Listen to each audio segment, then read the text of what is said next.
AP deputy CM Pavan Kalyan మాట్లాడుతున్నారు. Live ద్వారా చూద్దాం. బాగుండాలి కదా, తమిళనాడులో బాగుంటాయి, ఇంకా పాండిచేరిలో కానీ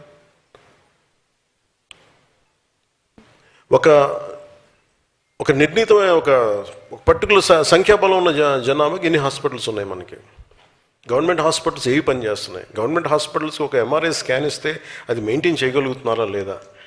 డాక్టర్స్కి జీతాలు పెంచే పరిస్థితులు ఏదైనా ఉన్నాయా? ఎందుకు గవర్నమెంట్ హాస్పిటల్స్ వదిలేసి ప్రైవేట్ హాస్పిటల్స్కి వెళ్తున్నారంటే జీతాలు పెరగవు. అసలు దాని మీద గత ప్రభుత్వం ఏదైనా ఆలోచించిందా? నేను కొన్ని క్యాబినెట్లు కావచ్చు, కొన్ని ప్రత్యేకించి కావచ్చు, నేను మన పార్టీ తరపు నుంచి కావచ్చు, నేను కోరుకుంటుంది వ్యవస్థలు బలోపేతం కావాలని. వ్యవస్థలు బలంగా ఉండాలి. మనకి basic infrastructure, basic government schools, basic roads. ఎంతసేపు మేము మీకు బటన్లు నొక్కేసాం, మీకు డబ్బులు వచ్చేసాం. రోడ్లు ఎవరు వేశారు ఈ రోజున చెప్పండి? అంటే మీరు 70 సంవత్సరాలు టైంలో కూడా పడని రోడ్లు ఎందుకు పడ్డాయి? Because infrastructure is very important.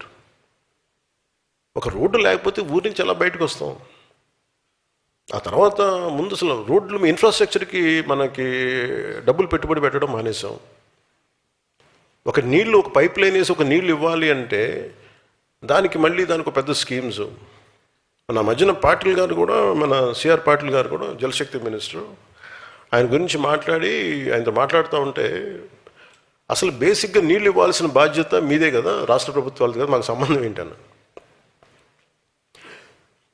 ఇది తెలంగాణలో ప్రారంభించినప్పుడు జేజేఎం ఎప్పుడు కూడా అది జలజీవన్ మిషన్ అది కేంద్ర ప్రభుత్వాన్ని కాదు, రాష్ట్ర ప్రభుత్వం బాధ్యత.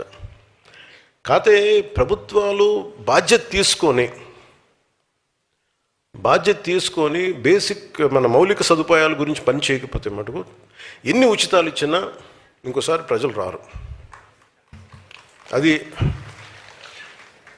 కరెక్టే సార్. అంటే మన బాలశౌరి గారు చెప్తా ఉంటారు, సార్ కొంచెం మా గ్రామాలు ఉన్నాయి సార్, కొంచెం నీళ్లు తెప్పించి ఏర్పాటు చేయండి, కొంచెం పెట్టండి. అంటే మనందరం అంటే యువర్ ప్రాపర్ లీడర్స్ కాబట్టి, ఫ్యూచర్ లీడర్స్ కాబట్టి చెప్తున్నాను. మీ స్థాయిలో, మీ ఏరియా పరిధిలో వెల్ఫేర్ స్కీమ్స్ ఉండాలి, అవసరమైన పెన్షన్లు ఇవ్వాలి, అవసరమైన వెల్ఫేర్ స్కీమ్స్ అన్నీ ఉండాలి, కాదంట్లా. కానీ ప్రయారిటీ కూడా బడ్జెట్ దేనికి కేటాయించాలి, దేనికి కేటాయించకూడదన్న బాధ్యత మనకు రావాలి. అంటే అది మీ స్థాయిలో కూడా మీరు చెప్పగలగాలి. మీరు కొంత డిస్కషన్ పెట్టాలి. భవిష్యత్తులో మీరు అందరూ అడుగుతాను ఇవన్నీ మిమ్మల్ని. అంటే మీతో పార్టీ పరంగా మీతో ఎలా ఉంటుంది. అందుకని వెల్ఫేర్ స్కీమ్స్ గురించి మీరు కొంత అవగాహన ఉండాలి. అలాగే ఈ హాల్లో ఉన్న నేను 25 ఆగస్టులో విశాఖలో నిర్వహించిన సేనతో సేనాని కార్యక్రమంలో మెంబర్షిప్ టు లీడర్షిప్ అని చెప్పాను. దానికి అనుగుణంగానే ఈరోజు పార్టీ నిర్మాణ కార్యక్రమాన్ని మొదలుపెట్టాను. ఇది ఎలాగా ప్రతి సభ్యుడు, జనసేనలో ఉండే ప్రతి సభ్యుడు ఒక ఉద్యమైన పదం కూడా చెప్పాను చాలాసార్లు. ఉద్యమం అంటే ఒకడు ఉద్యమించేవాడు, ఒక భావానికి, ఒక భావజాలానికి దాన్ని నడుము బిగించి ముందుకెళ్ళేవాడు వ్యక్తి, రెస్పెక్ట్ జెండర్ న్యూట్రల్. అది అలాగే పార్టీని ప్రజల్లోకి తీసుకెళ్ళి కొత్త సభ్యుల్ని ప్రభావితం చేయగలిగి పార్టీలో తీసుకొచ్చే మొదటి స్థాయి నాయకుడే సాధక్. అలాంటిది ఈరోజు ఈ హాల్లో ఉన్న దాదాపు 700 మంది కమిటీ సభ్యుల్లో 600 మందికి పైగా సాధక్స్ ఉండడమే నాకు చాలా చాలా సంతోషం నచ్చింది. రాష్ట్ర వ్యాప్తంగా 22 లక్షల మంది సభ్యత్వం చేయడానికి 18,000 మంది సాధక్స్ పార్టీ కోసం నిరంతరం శ్రమించారు.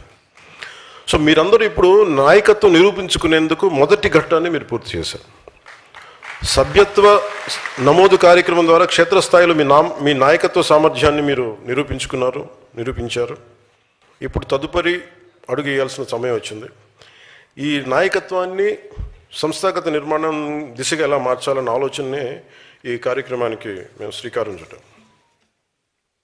గతంలో కూడా కొంతమంది పార్టీ నాయకులకి పార్టీ నిర్మాణం కోసం బాధ్యతలు అప్పగించాను, కానీ వాళ్ళు ముందుకు తీసుకెళ్ళలేకపోయారు. దేనికి ముందుకు తీసుకెళ్ళలేకపోయారు అంటానికి, తెనాల్లో ఉండే తను మార్నింగ్ టైలరింగ్ పని చేసుకుంటా సాయంత్రం పూట వెళ్ళి ఒక పార్టీ భావజాలానికి ఆకర్షితులై సభ్యత్వం చేసి ఇది మన పార్టీ అని చెప్పగలిగే ఒక తెనాల్లో ఒక చిన్నపాటి టౌన్లో ఉండే శివాన్ని ఎవరు గుర్తుపడతారు చెప్పండి? నాకు వాళ్ళందరూ తెలుసు. నాకు వాళ్ళ వల్లే జనసేన ఉందని తెలుసు. నాకు కాదది నేను అర్థం చేసుకున్నంతగా అంత ఓపికగా కనుక అందరూ అర్థం చేసుకుంటే ఈ పార్టీకి ఈ కార్యక్రమం ఈరోజు 22 లక్షలు కాదు, కోటి నిజంగా నేను చెప్పిన టైప్పుడు కానీ నన్ను అర్థం చేసుకున్న వాళ్ళకి పట్టుమని 10 మంది కనుకుంటుంటే నా చుట్టుపక్కల నేనేం మాట్లాడుతున్నాను, ఎట్లా కనెక్ట్ అవ్వ దాని మీద కనుక నేను చెప్పింది నాకేం చేయక్కర్లా.